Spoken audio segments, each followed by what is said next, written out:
रास्तार सृष्टि होईछि कृत्रिम पोखरी। चला बाटरे मृत्यु को सामना करुछंती अंचलवासी। प्रतिदिन यातायात सृष्टि होउछि नाही नथिबा समस्या।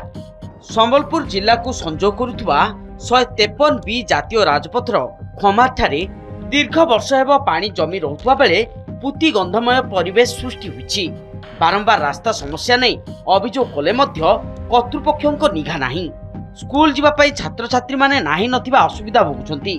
असराय वर्षा हेले जातीय राजपथ ठारू आरंभ करी राज्य राजपथ, पूर्त विभाग और ग्राम्य उन्नयन विभाग रास्ता रे जमुची पानी, जाहाकु नै असंतोष प्रकाश करछंती स्थानीय अंचलवासी।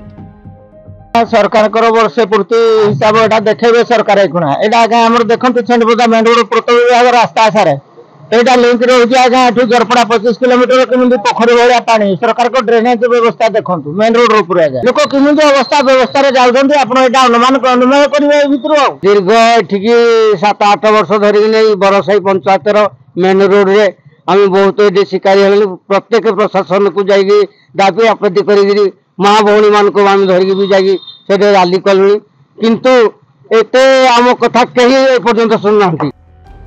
से भली छेंडीपदारू अनुगुल जाउथबा राज्य राजपथर कोसलाठारे असराय वर्षा हेले आंठुए पानी जमुछि। ए रास्ता गुड़िकरे जाहास करुथबा जनसाधारण नाही नथिबा असुविधा भोग करुछंती। सरकार वर्षा पूर्वरु तुरंत ड्रेनेज व्यवस्था करिबा पाई स्थानीय लोके दाबी करछंती। यातायात छेंडीपदा ब्लॉक सदर महकुमा जोड़ा आम जरपड़ा छक अच्छी छेंडीपदा जगन्नाथ मंदिर निकटने से पानी पुरुची बहुत दिन है से जगार असराय वर्षा हेले भी पानी पुरे एटे पूर्त विभाग एप्रति स्वतंत्र ध्यान देवार आवश्यकता अच्छी।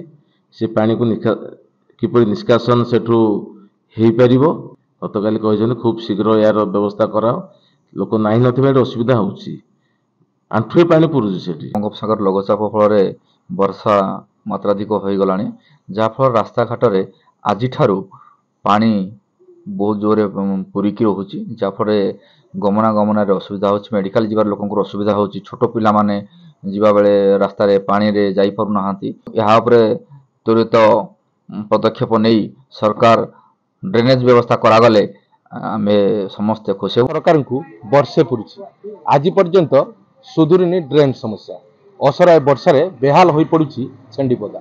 एने छेंडीपदा वीडियो को जोगाजोग करथिले कैमरा सामने मुह खोलिया मना कर दी। तेबे केबे मिलुछि लोकंक मौलिक सुविधा देखिबा बाकी रहिला। छेंडीपदारू अजित धड़क रिपोर्ट, नंदीघोष टीवी।